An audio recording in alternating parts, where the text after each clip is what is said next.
مجھے تھوڑی سی اس چیز کی سمجھ آئی کہ فائنینشیل ایجوکیشن جو ہے وہ ہمارے ہاں نہیں ہے, ٹھیک ہے. بالکل. اور دوسرا یہ ہے کہ جو ریئل اسٹیٹ ایک بدنام ایک سیکٹر ہے, ٹھیک ہے, تو اگر اس میں پڑھے لکھے لوگ نہیں آئیں گے, اگر اس میں جو ہیں وہ لوگ ایسے لوگ نہیں آئیں گے کہ جو چیزوں کو ٹھیک کرنا چاہتے ہیں, ٹھیک ہے, تو آپ ایک چیز کو برا چھوڑ دیں تو یہ میرا خیال ہے کہ بات ٹھیک نہیں ہے. تو ایک تو میں نے تو اس وجہ سے جوائن کیا, ٹھیک ہے, اور دوسرا میرا ایک جو ہے وہ پیشن بھی تھا, ٹھیک ہے. آفٹر ورڈ جب میں نے جاب نہیں کرنی تھی, میں نے کچھ نہ کچھ تو کرنا تھا, تو اس میں نے اس چیز میں میرا انٹرسٹ ڈیولپ ہوا. اور چونکہ میں نے بزنس بھی پڑھا تھا تو اس کا مجھے ساتھ اس کا ایک ایڈیڈ ایڈوانٹیج ہوا.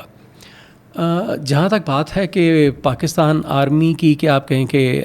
جو بھی آتا ہے تو وہ ریئل اسٹیٹ کے اندر آتا ہے, میرا خیال ہے کہ یہ کچھ ایگزیجریٹڈ قسم کی اسٹیٹمنٹ ہے. بات یہ ہے کہ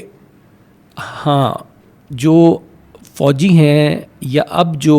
نئی جنریشن جو ہے یا جو ابھی موجودہ دور ہے اس میں فوجی چھوڑ کے ایون سویلینز, ان کو یہ بات سمجھ آنے لگ گئی ہے کہ ایک سیکنڈ سورس آف انکم ضرور ہونا چاہیے. اگر سیکنڈ سورس آف انکم نہ صحیح, آپ کے پاس کم از کم کوئی نہ کوئی ایسٹ ضرور ہونا چاہیے جس کے اوپر گاڈ فار بڈ اگر آپ کے اوپر کسی قسم کا کوئی